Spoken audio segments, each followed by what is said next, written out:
Yeah, but good asset management is obviously a blend of the product that you offer and the requirements of your customers. Oh, but how do you get the right line between the two? From my end of the world, I've done a lot of this over the years. You've got this constant struggle between the requirements that a client passes on to you, or an internal stakeholder says, you've got to manage my asset in these ways, or you've got to have certain like prompts or notifications or a diary of how you manage an asset. There's got to be something that's coming from the client.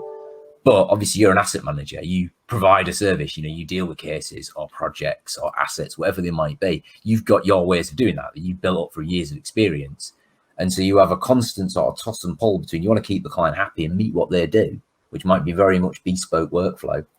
But you've got your core processes of how you do well at what you do.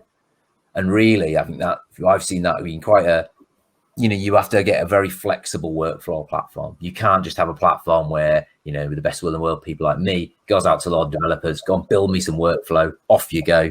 And then that's that.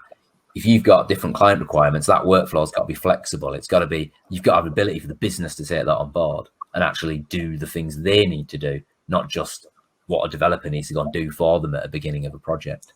And so your technology's got to be way more engagement based, and got to be way more a two-way collaboration between a technology expert and the end client, because the requirements should, are going to change, and they hopefully don't change dramatically, but they're going to be dealing with not just their business process, but the requirements to change their business process, potentially based on different types of asset, different clients, different types of instruction that we want to do on an asset. And so you've got to have that flexibility in the platform. And I think, I think a lot of people in my world, in the CRM world, we've used a lot of Dynamics workflow over the years. It's pretty good, but is it good enough for non-developers to run with? It's okay, it has its limitations. You've got to come up with increasing systems that allow that flexibility. Me and my team have done that over the years.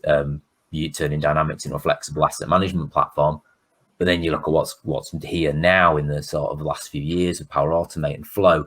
There's huge amount more options there, and again, you're in that territory of not just blending the client requirements, what we do, but blending the power, the really increasingly powerful tools we get through the cloud and from suppliers like Microsoft, with what people like me can do in terms of opening those opportunities up to how we want to use them.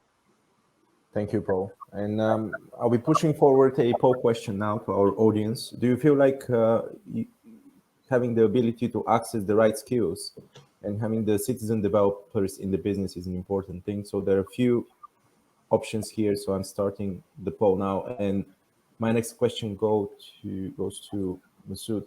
Masoud, can you tell us, at the beginning of that process, how do you set those requirements? What does an internal champion of driving that change within the business, such as yourself, needs to look at before you go set them forward to someone like Paul? Yeah. So at the beginning, what I try to do is just to document the current way of working. So before to change it, move it to the new way of working, you need to understand what's the current way of working. To our surprise, majority of businesses out there is not always well documented, because the way of working changes. You cannot keep track of that, how you do things. You have a document version of 2 years ago, and since then a lot has changed. So that's the first thing to do, just to document what is the existing process.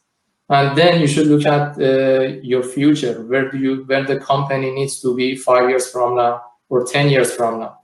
Then together with the team, we should define what do we expect this process to be in 10 years from now. So we move from this as-is scenario to the to-be scenario. And basically, then we should communicate that to-be scenario to the technology expert, in this case, Paul and his team.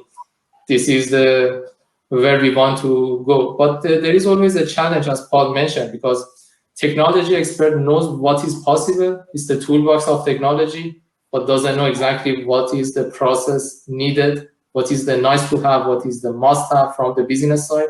And from the business side, you know what you want, but you don't know what is inside the toolbox. Even there is some good toolbox, you don't know it exists. Yeah, You don't know even a screwdriver exists. For that case, you ask for a hammer. But if you know a screwdriver exists, you ask for that. So like a simple example. So there is always is not a one-off job that you communicate your requirements and developer develops your solution. So it needs continuous alignment throughout development of the project. Otherwise, you ask for a unicorn and you receive a horse. So it should be a continuous collaboration between the business and the technology expert to make sure you land to the right solution.